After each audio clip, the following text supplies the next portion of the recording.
also known as Chitch. I would like to start by firstly thanking the Martin family for allowing me the honour of presenting this eulogy, which I do so on behalf of the entire Rebels West Australian chapters. It is with a heavy heart that I stand before you all today, much loved and respected State President Nick Martin, also known as Sarge. Nick was tragically taken from this world by a shot fired from a cowardly sniper, a person with no honour, no courage to show their face, no consideration for the lives of the general public, or regard for life itself. This was a heinous act that neither Nick nor anyone else will ever deserve. We can see what a sheer number and volume of people gathered here today, the impact that Nick Martin had on people from all walks of life. Nick will be forgiven for thinking that, some would be forgiven for thinking that Nick was just a giant of a man living to 1% of code. But for us who knew him, he was so much more than that. Nick Martin was a man who had a presence about him, a natural born leader who earned people's respect for just being himself. He was a visionary, a man with great drive and motivation, who valued integrity, loyalty, above all else. He had firm principles of right and wrong, and was hard but fair. With that being said, he definitely didn't want to rub him the wrong way. Nick was confident in everything he did and had a strong will and a strong mind. So much so that once he had his mind set on something, you couldn't talk him out of it. He had a gift of seeing people for who they really are, for identifying their strengths and helping to build them.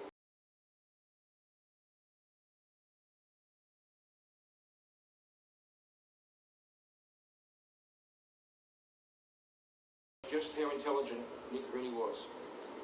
He excelled at overcoming any obstacles in his way by thinking outside the box and coming up with solutions from a perspective he didn't even know existed.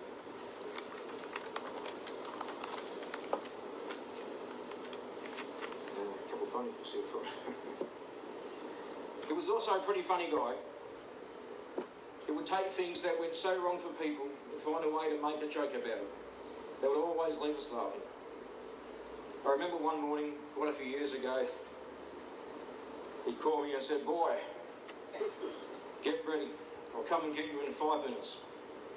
Pulled up in his black GDO and told me, "Today we're going to Centrelink to apply for the dole." One of these brilliant ideas. Didn't go so well. We drove to Centrelink in Inaloo, parked out the front, music blaring in his GDO. Old ground shaking, building shaking. Walked in, went up to the counter. The lady takes one look at us, sends us to the phone booths to talk to an operator. Nick says, "Where are these operators located? Over east? Why can't we talk to them now?" Anyway, after this, we sat down and waited for our names to be called. Once they called us up, we sat there with an assessor as they questioned his whole life story. Nick says, "I'm not here to buy a house, I'm here for the dole. How much do I get?" The assessor told him dole was $400 a fortnight. To which he says, "Fuck, $400 a fortnight? We'll spend out on lunch today. Fuck, let's get out of here, Chitch." Oh, that was a good day. Some of his bright ideas didn't go so well. Another time, we all went to a UMC rally where all bike clubs were meeting behind Parliament House. We rocked up and there were quite a few clubs there already. The car park was busy. Nick went on his bike around the car park entrance, up onto the footpath, and got his bike stuck on the curb. There was a guy standing on a footpath with a camera, and he took a photo of Nick. We didn't think anything of it at the time. and helped him get his bike off the curb. A week later, Nick got a phone call from the Rebels president, Alex Vella, saying he saw him in a magazine on the curb. As it turns out, the guy on the footpath was a photographer for Live to Right magazine. Oh. Alex Vella says, "Oh, that's bad luck, brother." And a $5,000 fine for the blue denim jeans you were wearing. As the uniform at that time was black on black. Dick wasn't happy about that either. I know we've been over there and managed to get down to 2,500.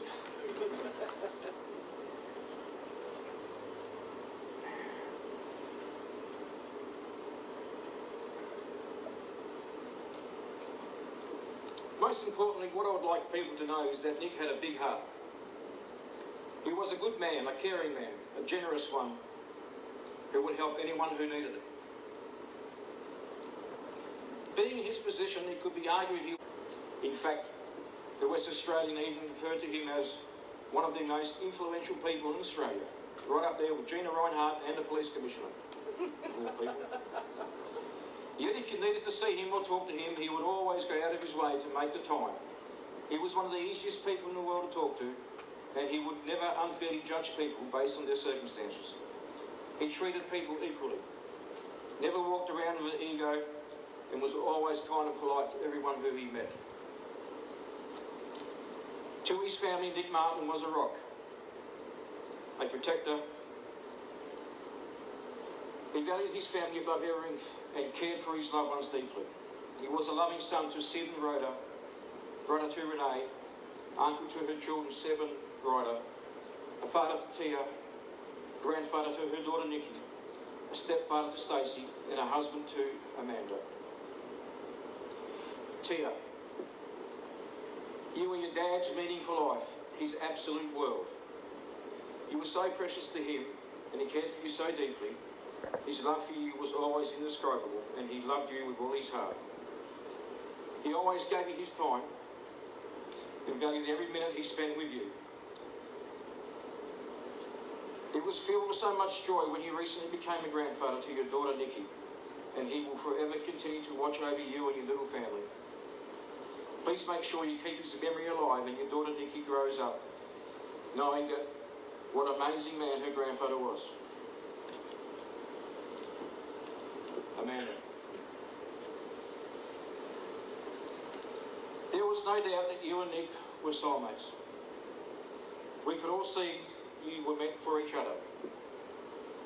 You shared a love for drag racing and a passion for cars, and it was obvious to everyone who saw you together how much you truly loved each other.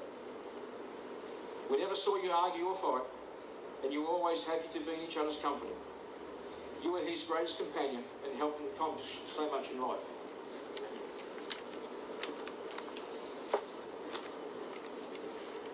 Last page. Nick, if I had the chance to say one last thing to you, it will be that I promise to keep this club going the way you want it to be, and to uphold the vision you had. If the boys had some final words to say to you, it will be that they will continue to live in a way that honours the lifestyle and path you paved and everything you taught them. To all of Nick Martin's family, please know that the club's support will be ongoing, and we will do all we can to help you during this difficult time. To everyone wanting to offer their condolences to the family, there will be a moment to see them personally following the service.